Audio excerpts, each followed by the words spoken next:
From Amateur Radio Newsline Report, number 1958, these are the Ham Nation headlines for Wednesday, April 1st, 2015. Ham radio access to 6 meters in Thailand has become a thorny issue.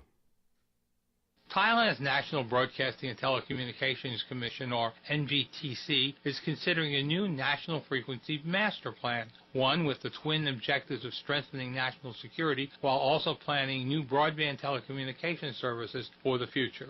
The new master plan sees reallocation of 50 to 54 megahertz to the Army to enforce national security. But a conflict soon cropped up from a decision last year to allocate 50 to 54 megahertz to Thai amateur radio operators. The Army, which has been using the spectrum for emergencies, opposed the move. Because of this, the NBTC has yet to allow amateur radio operators the use of the 6-meter band, given the protest from the military. Now, if the National Broadcasting and Telecommunications Commission goes forward with the new master frequency plan as proposed, it would appear as if Thailand's Army will be getting its way and hams will not gain access to the 6-meter band. For the Amateur Radio Newsline, I'm Bill Pasternak, WA6ITF in Los Angeles.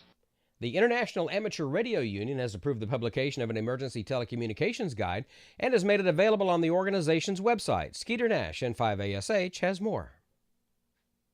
This handbook was developed to provide the IARU member societies with materials suitable for training their members to participate in emergency events. It is also designed to provide guidance to the individual amateur radio operator who has little or no experience in handling emergency communications but desires to enhance his or her ability to participate in such events or to simply have a better understanding of the process. The publication can also be used in conjunction with other training materials by leaders within the emergency communication community to train radio operators in the basic theory and practice of handling emergency communications traffic. You can download the 93-page guide in PDF format at the URL you'll find in the full edition of this week's Amateur Radio Newsline report. In amateur radio business news, Bencher has been sold to Vibraplex. The Bencher amateur radio product lines have been sold to Vibraplex, LLC of Knoxville, Tennessee. This includes the Bencher BY series of iambic paddles, the ST series of single-lever paddles, the Bencher Hex paddle, the N2DAN Mercury paddle, and the Bencher RJ series hand keys. Also included in the sale are the H-Key 1 Universal Hookup Kit and the YA1 Low-Pass Filter. Vibraplex says that it will continue to offer the Bencher products through existing marketing channels. It has also agreed to honor the manufacturer's warranties of all covered products and to offer parts and support for those products as well. Vibraplex may be contacted at www.vibraplex.com. And speaking of Morse code, Dan Romanchik, KB6NU, has announced the publication of his new book titled The CW Geek's Guide to Having Fun with Morse Code. His new CW Geek's Guide to Having Fun with Morse Code is all about helping hams learn Morse, assisting in finding a key that's right for them, and showing them how to get on the air. It also teaches hams how to use abbreviations, Q signals, and pro signs properly. The CW Geek's Guide to Having Fun with Morse Code is available in several different formats. These include a PDF, Nook, or Kindle ebook versions directly from kb6nu.com. The paperback copies can be purchased through Amazon.com. The ebook versions cost $2.99, while the paperback is priced at $7.99. And finally, as we reported last week, the FCC is planning to cut its Enforcement Bureau staff in half and close 3/4 of its field offices, replacing them with so-called Tiger Team strike forces. But Newsline's April 1st roving correspondent Pierre Pullenmaleg reports that that's only the tip of the iceberg.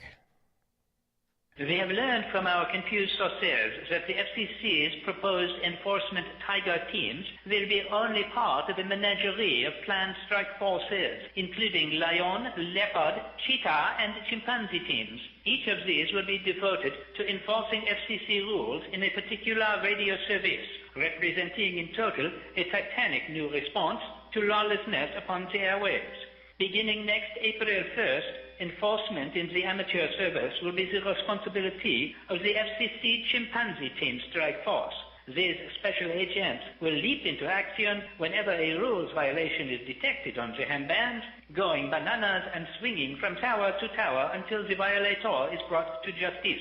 The ultimate goal, according to newly named Team Chief Sam Simeon, is to make it coconut clear to the amateur radio community that the FCC means business, and that hams who monkey around with the rules will eventually slip up and be brought down. From the Primate Pavilion at the Bronx Zoo, this is Pierre Pullenmaleg reporting for Newsline. Hey, give me back my banana! Pierre provides us with stories that have great appeal. I can't wait to hear his follow-up in about 365 days from now. And that's all from the Amateur Radio Newsline, your independent source for amateur radio news for over 37 years and counting at www.arnewsline.org. For Bill Pasternak, WA6ITF, Skeeter Nash, N5ASH, and Pierre pulling my leg, call and parts unknown, I'm Don Wilbanks, AE5DW 73. We'll see you next time here on Ham Nation.